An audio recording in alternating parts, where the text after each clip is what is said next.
In the war over whale hunting, ground zero is the icy waters of the Antarctic, where Japan hunts whales in the name of scientific research. Activist group Sea Shepherd calls research a sham, and in the most aggressive move by any anti-whaling group, confronts Japan's whalers. This past winter, crashing head-on. Sea Shepherd's $3 million futuristic ship called the Addie Gill sank. Weeks later, with Sea Shepherd cameras rolling from above, the Addie Gill's captain, Pete Bethune, jumped aboard the Japanese whaling ship to make a citizen's arrest of the captain. But it was Bethune who Japan arrested, brought to Japan, and charged with trespassing and assault.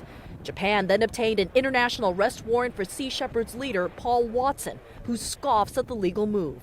It's a politically motivated campaign, and I think that it's Japan being extremely defensive over the fact that we're intervening against their illegal operations in the Southern Ocean. We have a word of eco-terrorism, and I hope the anti-whaling activities will not join this category, but we see a real danger. Japan's chief negotiator to the International Whaling Commission, Joji Morishita, says the government recognizes the right of protest, but says activists, when they break Japan's laws, will be punished. Greenpeace activist Junichi Sato knows that all too well.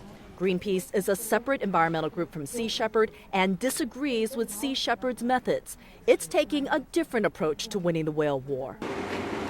Greenpeace shot this video after a whaler alerted them that whale meat was being smuggled off the Japanese whaling ship and then disappearing into the black market. Almost 100 boxes came out from Nishimaru, looked very heavy, and sent to the personal addresses. And we followed it. We intercepted one of the boxes, and we opened it, and we found 23 kilos of very precious whale meat. Boxes that were labeled cardboard. The smoking gun, says Greenpeace, proof that the system is corrupt. Sato held a press conference showing the whale meat in the box and alleging a systematic, large-scale embezzlement within Japan's whaling program. Greenpeace delivered the whale meat to the Tokyo prosecutor's office. Days later, the police moved, but not on the Greenpeace allegations. They dropped the case, and we are the one who got arrested. So the investigation turns now just to you. That's right.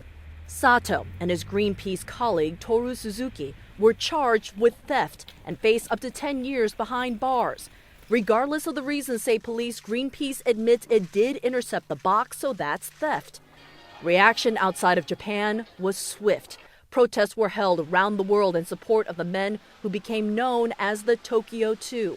A UN human rights body declared Japan's trial of the men a violation of human rights. That shows how Japan is out of the international fields on the human rights. So are they trying to suppress your voice?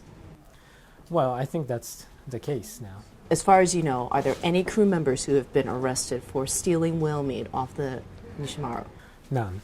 None? None of them are arrested. Is there any active case going on against any of those crew members? No.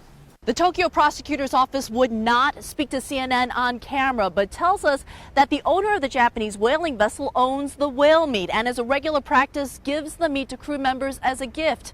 So the Greenpeace allegations carry no weight. That the side was also investigated, and police decided there are no basis for the prosecution. And that was their decision, and they made it public. So whaling had nothing to do with the way the prosecutor proceeded? Mm-hmm. A verdict is expected in June, ending a long 2-year legal process. Toru Suzuki, the other half of the Tokyo Two, expects some punishment. You don't feel optimistic about this? I don't feel optimistic at all. Suzuki believes the trial is a political one, and they're the pawns. Eco-terrorist Sea Shepherd! Get out of the earth! Japan's government acknowledges tensions are high between activists and Japan and hope that a possible deal with the International Whaling Commission will cool tempers on both sides. But if the deal allows any whaling, both Greenpeace and Sea Shepherd say their battles with Japan will continue. Kyung-Hwa, CNN, Tokyo.